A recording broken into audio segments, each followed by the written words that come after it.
I get a lot of questions about 5x5. So in this video, I'll be sharing my complete thoughts on the method.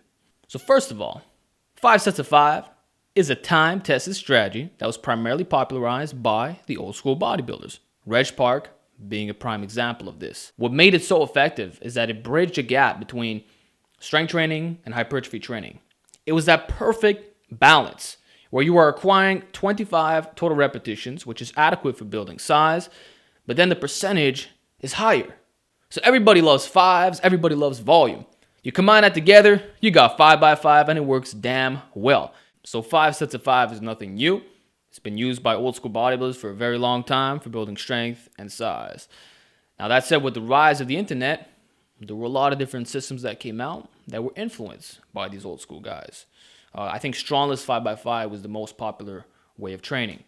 And there were a lot of testimonials with that. I mean, you can see all the novices who got gains from it. That said, a common misconception is that 5 sets of 5 can only be used for beginners. In truth, it works great for all training experiences. Like 5x5 is something that I consistently go back to, even after all these years. I mean, I did it at the beginning, and I'm still doing it now. It just works that good. And not just on a few select lifts here, like a lot of compound movements can benefit from the 5x5 setup.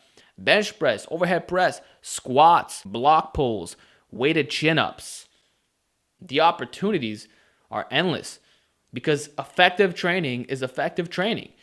It's rare to find something that works so good for novices and advanced lifters alike. Usually, a lot of changes need to be made in terms of the programming. Example, advanced lifters will not make linear gains workout to workout, whereas novices will be adding 5-10 pounds to the bar every time they train. So that's a distinction right there. But 5x5 works great for all training experiences. In fact, there are some systems that have been created which use 5x5 as a main feature. It's that good. So the way that I like to include it, primarily on my volume workouts, although because it does bridge the gap between intensity and volume, it can theoretically be done on any day. It could be done on an intensity workout or a volume workout. So again, that makes it very special. And also the fact that you got to get 5 repetitions every single time. It makes you accountable. It prevents you from ego lifting because you're not going to be hitting triples or fours. There's no range in a sense. It's not 8 to 12 reps and then you fail on the 8th and it's okay. It's like, no, you have to get 5 on every single set. And I like the fact that it brings out your intensity. Like when I'm doing it, it's like you can feel the anxiety in a sense, but it's a good stress. It's a good mental feeling. So for those who keep asking for my thoughts on the 5x5 method, I freaking love it, man. I love doing it for rack pulls. I love it on Z presses. I love it for chin-ups. I love it on so many different things. And guess what? It can also be used for isolation movements. Barbell curls. I believe, quote me if I'm wrong, but the original Reg Park 5x5 system used barbell curls with a 5x5 setup. That's crazy. That's how good it is. It works for compounds. It works for accessories. You cannot go wrong with it. When you have that many people talking about it, like I'm sure there are videos being made every month or every few weeks on the subject, and you see people of various training experiences using and talking about it, and it gets you thinking about the effectiveness of the method.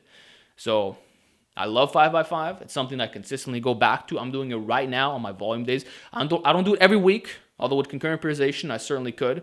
Now, with those facts in mind, is 5x5 like the secret? Is it like the holy grail of lifting? No. There's many other ways to train without doing it. It's definitely not necessary. There are a lot of other ways of accumulating volume, and I wouldn't call it the greatest strength training strategy, all right? I believe the max effort method is superior. I think you'll gain more strength doing a lot of singles with a high percentage. And I also think that a 3 sets of 3 is far more effective for getting stronger. And 5x5 is not true strength work. This is something I've been saying for a while now. It was created by bodybuilders. So you can consider a form of power building if you want to use that label. But that's what it is. It works great for your intensity workouts, volume workouts, whatever your goal may be. Give it a shot. So those are my thoughts on the subject because I keep getting people asking me about it, man.